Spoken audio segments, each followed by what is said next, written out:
I'm Vanessa Joy, and these are 3 of my favorite portrait lenses, and no, the 70-200 is not one of them.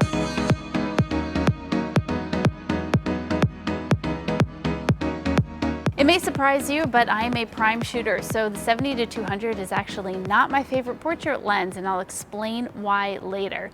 First up, the 85mm 1.4.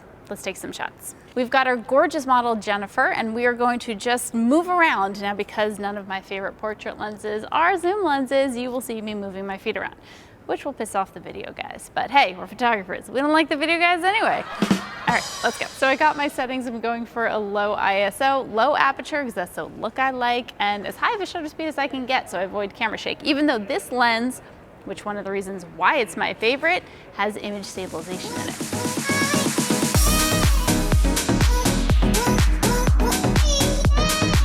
Now, some of the reasons I like this lens, I'm going down to 2.2 right now. I'm actually going to get all adventurous and go all the way down to 1.4 because between the beautiful lens here and then how good this 1DX Mark III focuses, I know I've got no problem shooting at 1.4.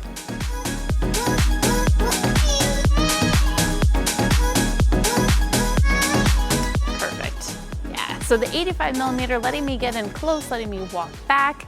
I can get a full body shot with this as well. I'm sticking to kind of head and shoulders, but this is a really versatile lens. Now, lens favorite number 2, my 50mm 1.2. So the other nice thing about using primes as far as my favorite portrait lenses is the fact that they're so super light. I know, again, a lot of people love that 70-200, but I'm going to choose a prime over a 70-200 because it's so light.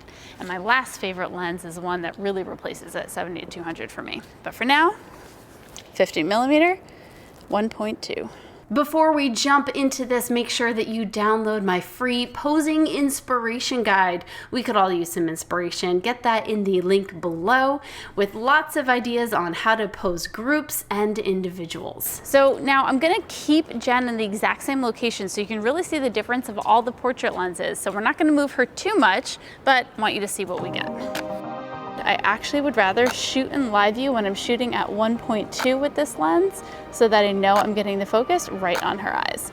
And the cool thing about this lens is that I can get in super, super close. Now, you do have to be careful with the 50mm 1.2 because it will distort the face a little bit if you get too close, so keep that in mind. All right, before I get carried away, let me go to my 3rd favorite portrait lens, the 135mm 2.0. Now, we went from a 85 to a 50, and I'm going to the 135. Now, for me, this one replaces my 70-200 2.8. Why? Well, it's at 135, so I've got the compression range. No, it's not all the way to 200, but it's pretty close. And if you aren't a crop sensor, then it's like super close, or depending how cropped, it's more.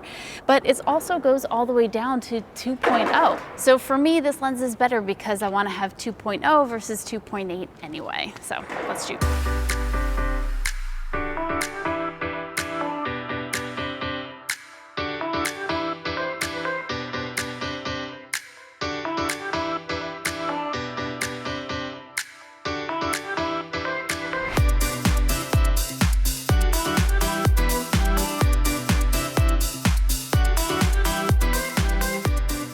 I'm giving away a camera. We're giving away a Canon camera, a ProPhoto A1X, a copy of my book, and a copy of Capture One version 20. There are lots of ways to enter, so make sure that you do. Check the link below and come back daily for new ways to enter this contest. So those are my 3 favorite portrait lenses. Let me know what you'd like to shoot with in the comments below. And then obviously hit subscribe, ring, and make sure you come back.